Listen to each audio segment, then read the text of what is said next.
Баршаңызға сәлем, каналыма қош келдіңіздер. Бүгін сіздермен манты жасаудың ең оңай жолын көрсететін боламын. Ең алдымен салмасын жасаймыз. Ол үшін бізге тартылған сиыр еті және де пияз қажет. Етті үлкен ыдысқа салып, пиязды майдалап, төрт бұрыштап тураймыз.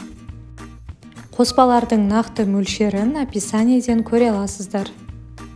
Қаншалықты майда етіп турасаңыздар, соншалықты мантыларыңыз дәмді болып шығады.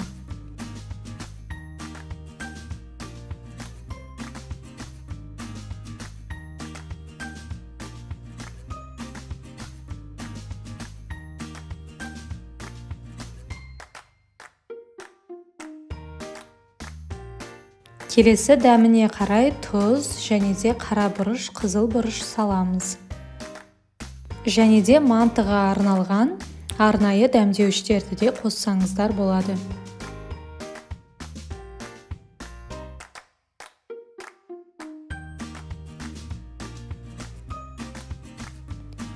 Келесі сұйық май құямыз. Сұйық майды міндетті түрде құйыңыздар, өйткені манты құрғақ болып қалмай, сочный болып шығады.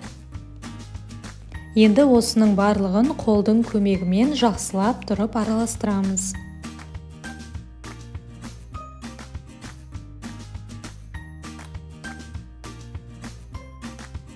Қақпағын жауып, бір шетке қойып қоямыз. Осы уақытта қамырды илейміз.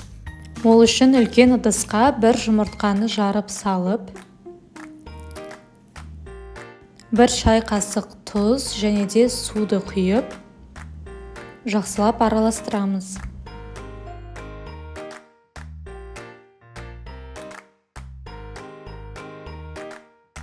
Келесі ұнның мөлшерін мен нақты жазбаймын, өйткені әркімде әрқалай шығады.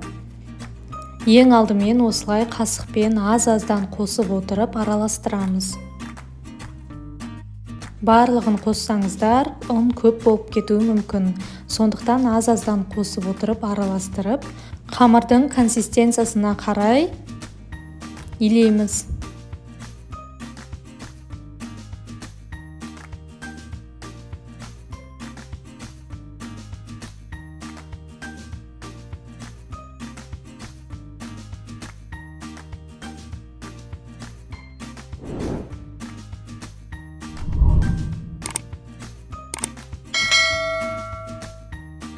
Өздеріңіздің қалауларыңызша ыдыстан түсіріп, үстелдің үстінде илесеңіздер де болады.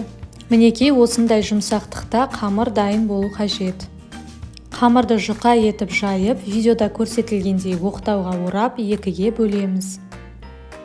Және де сол бөліктерді осылай төрт бұрышты пішінге бөлеміз.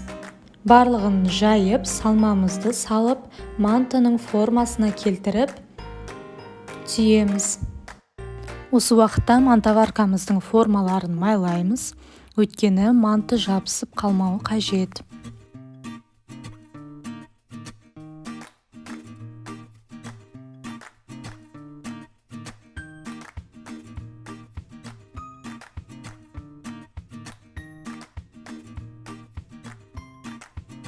Қайнап тұрған судың буында 40-45 минут пісіріп аламыз.